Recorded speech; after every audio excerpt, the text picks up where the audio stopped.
Hello everyone, welcome back to my YouTube channel all about radio.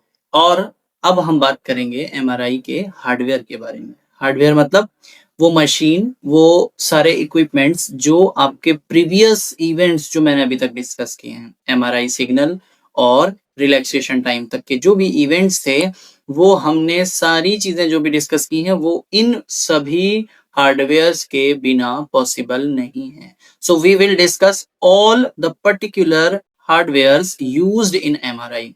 So without wasting any time, first of all, you have to subscribe YouTube channel All About Radio and press the bell icon so that you should get the videos on time.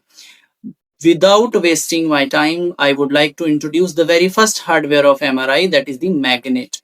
और आज हम इस lecture में दो magnets के बारे में discuss करेंगे और वो दो मैग्नेट हैं permanent magnet and resistive magnets. So let's start the lecture without wasting any time. The magnet, what is the magnet? The magnet is the heart of MRI system. अगर magnetic resonance imaging में magnet नहीं होगा तो फिर ये system तो नहीं चलेगा। That means the MRI system needs heart, और वो हार्ट क्या है? मैग्नेट। जैसे हमारी बॉडी के पास एक हार्ट है, ऐसे ही एमआरआई सिस्टम के पास भी हार्ट है, वो है magnet.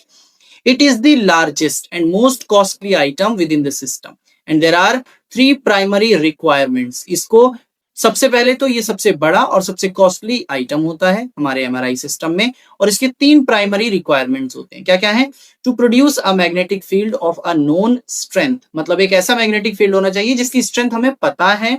To produce a homogeneous field, और जो मैग्नेटिक फील्ड है वो ऐसा नहीं कि यहाँ पर उसकी जो स्ट्रेंथ है 1 टेस्ला, यहाँ पर 1.5 टेस्ला और यहाँ पर 2 टेस्ला, ऐसा नहीं होना चाहिए। एक homogeneous field and to allow access for patient, और ऐसी मैग्नेट हो जिसमें पेशेंट अंदर जा सके, क्योंकि ऐसी मैग्नेट बना के तो कोई फायदा नहीं है जिसके अंदर हम पेशेंट को नहीं प्लेस कर सकते, तो एमआरआई नहीं पॉसिबल है। इसीलिए इसकी तीन मेजर रिक्वायरमेंट्स हैं मैग्नेट्स को यूज करने के लिए। क्या क्या है? एक हाई स्ट्रेंथ का नॉन मैग्नेटिक फील्ड जो है प्रोड्यूस करना, और वो होमोजेनस होना चाहिए और जिसमें पेशेंट भी जा सके। The homogeneity of the magnet is measured in parts per million. इसको पीपीएम में जो है होमोजेनिसिटी को मेजर करते हैं, and refers to the change in magnetic field strength within the bore of the magnet. और ये बताता है कि मैग्नेट के बोर में, बोर किसे कहते हैं? फॉर एग्जांपल मैंने ये मैग्नेट का बोर बनाया, तो इसके अंदर वाला जो एरिया है उसमें जगह जगह इस जो होमोजेनिसिटी है इसको हम चेक करते हैं।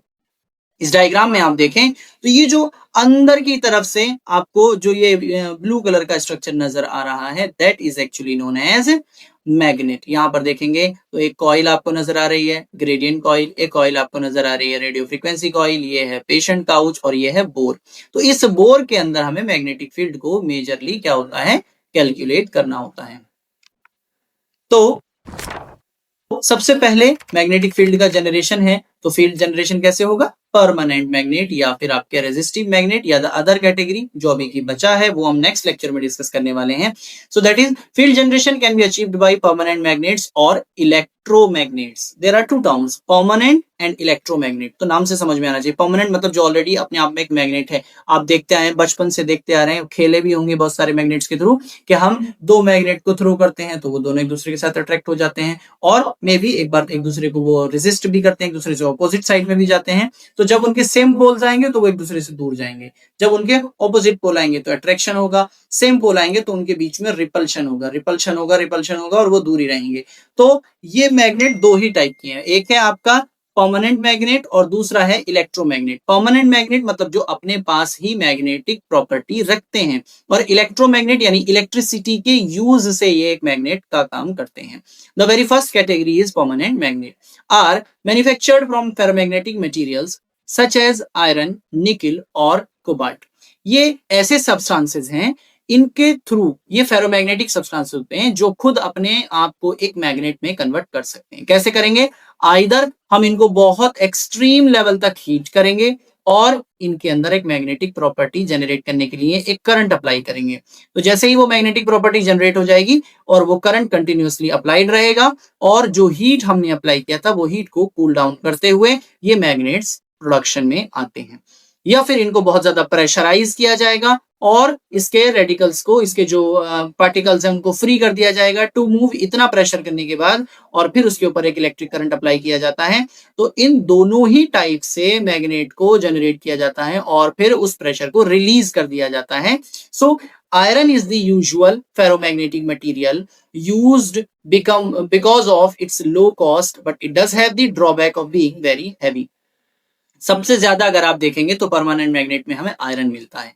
Y iron? क्योंकि ये बहुत ही सस्ता होता है, चीप है, बट इसके साथ एक डिसएडवांटेज है कि ये बहुत ही हैवी होता है। जैसे एक जो पहले पुराने टाइम पर कमर्शियली अवेलेबल जो मैग्नेट था 0.3 टेस्ला ओनली, और उसका वेट था 100 टन। 100 टन की मैग्नेट और उसकी स्ट्रेंथ कितनी है? Only 0.3 Tesla. तो इतना कम मैग्नेटिक फील्ड और इतनी heavy magnet, that is the disadvantage of permanent magnet. ये देखेंगे, ये हमें परमानेंट मैग्नेट के अलग अलग शेप्स मिल सकते हैं। ये आपको हॉर्स शू शेप हो सकता है, ये बार मैग्नेट हो सकते हैं, और भी कई सारे शेप में हमें मिलते हैं। So, no current is required to maintain the magnetic field. The only power requirement is for the other components of the system. यहाँ पर किसी करंट की रिक्वायरमेंट नहीं है, बाकी सारे सिस्टम के लिए करंट की जरूरत है, बट मैग्नेटिक फील्ड के लिए करंट की रिक्वायरमेंट नहीं है। Neither is heat produced by the generation of the magnetic field and so there are no cooling requirements. यहाँ पर कोई भी हीट का प्रोडक्शन नहीं होता है, जिसके लिए फिर कोई कूलिंग सिस्टम नहीं चाहिए। This results in a system with relatively low running cost. अब जब इतना सारा खर्चा बच गया है, कोई हीट प्रोड्यूस नहीं हो रही है, कोई करंट यूज नहीं हो रहा है, कोई कूलिंग सिस्टम नहीं है, तो ये लो रनिंग कॉस्ट में जाता है। Temperature variations within the magnet affect the homogeneity of the field and hence image quality. So the temperature of the clinical environment needs to be kept constant. मतलब magnet में कोई चेंजेस नहीं आ रहे, लेकिन magnet के आसपास का जो टेम्परेचर है, अगर वो चेंज हुआ तो वो मैग्नेटिक फील्ड की होमोजेनिटी को इफेक्ट करेगा। अगर ये होमोजेनिटी इफेक्ट हुई तो इमेज क्वालिटी इफेक्ट होगी। इसीलिए टेम्परेचर को हम हमेशा कांस्टेंट रखते हैं for permanent magnet.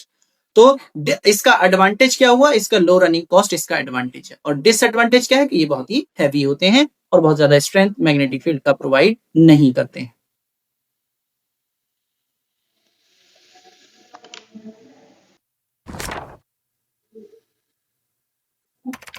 The magnetic field produced by a permanent magnet is contained within the magnet itself, and this type of magnet has a minimum fringe field which allows these magnets to be seated almost anywhere within a hospital. मतलब ये जो magnetic field है, for example ये एक magnet है, तो इसका fringe field मतलब जो इससे डिस्टेंस पर हमें एक मैग्नेटिक फील्ड जो है इफेक्ट करे या वहां पर फील होता है, that is known as fringe field. तो परमानेंट मैग्नेट में वो फ्रिंज फील्ड नहीं मिलता है, तो इसकी वजह से इसे हॉस्पिटल में कहीं पर भी प्लेस किया जा सकता है।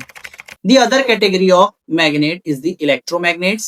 By passing a current through a coil of wire, a magnetic field is generated within and around the coil. If you remember, आपने 12th में पढ़ा होगा कि जब भी हम किसी कॉइल्स में करंट पास कराते हैं तो उन कॉइल्स के अंदर और उनके आसपास एक मैग्नेटिक फील्ड का प्रोडक्शन हो जाता है। So it can produce 0.1 Tesla to 1 Tesla strength of magnetic field. और ये कितना मैग्नेटिक फील्ड दे रहा है हमें? 0.1 टेस्ला से लेके 1 टेस्ला तक। They can be divided into 2 categories, resistive magnet and super conducting magnet. तो क्योंकि मैंने आज आपको बताया है, आज के लेक्चर में हम सिर्फ परमानेंट मैग्नेट और रेजिस्टिव मैग्नेट्स को ही डिस्कस करेंगे। Super conducting magnets will be discussed in the next lecture, so be connected. Resistive magnets अगर मैं आपको बताऊं, the fields generated by resistive magnets can be either the vertical or horizontal direction depending on the orientation of the magnet winding. तो जिस हिसाब से, अगर आपने इस हिसाब से इसको रखा है तो इसकी डायरेक्शन हॉरिजॉन्टल होगी, अगर आपने इसके जो वायर्स हैं वो इस तरह से रखे हैं तो फिर इसकी डायरेक्शन आपकी वर्टिकल होगी। तो वो डिपेंड करता है वायर्स को किस हिसाब से अरेंज किया गया है। The field strength available for air core resistive magnets are 0.01 tesla up to 0.6 tesla. अगर रेजिस्टिव मैग्नेट्स की बात करें तो इनमें बहुत ही लो स्ट्रेंथ का मैग्नेटिक फील्ड है, बट ये परमानेंट से ज्यादा है, डबल है almost. So resistive electromagnet has set of coils run by direct current DC, which is 500 to 100 kilowatt of aluminium और कॉपर कॉइल्स। तो या तो एल्यूमिनियम या कॉपर की कॉइल्स होती हैं जिनको 500 से 50 से 100 किलोवाट के करंट पर, डायरेक्ट करंट पर इसको यूज किया जाता है। So it produces heat and require water cooling. अब इतना तो दिख रहा है कि जब हम इतने हाई पावर का, इतने किलोवाट का करंट यूज कर रहे हैं तो वहां पर हीट का प्रोडक्शन होगा ही होगा। तो इसके लिए हमें कूलिंग सिस्टम चाहिए, यानी ये अब चीपर नहीं बचा है जैसे आपके परमानेंट मैग्नेट्स थे। It can be switched off during emergency. Cheapest, smaller and weighs 2 ton. मतलब चीप किसके कंपैरिजन में है? इलेक्ट्रोमैग्नेट के, सुपर कंडक्टिंग मैग्नेट के कंपैरिजन में। इमरजेंसी में हम इसको स्विच ऑफ कर सकते हैं। ये साइज में छोटे होते हैं और इनका वेट भी 2 टन होता है। इमरजेंसी में स्विच ऑफ आप परमानेंट मैग्नेट को नहीं कर सकते क्योंकि वो हमेशा ही मैग्नेट रहेंगे, उनका कोई ऑन एंड ऑफ स्विच नहीं है। बट इनका ऑन एंड ऑफ स्विच है, आप करंट बंद कर देंगे, ये मैग्नेट की तरह काम करना बंद कर देंगे।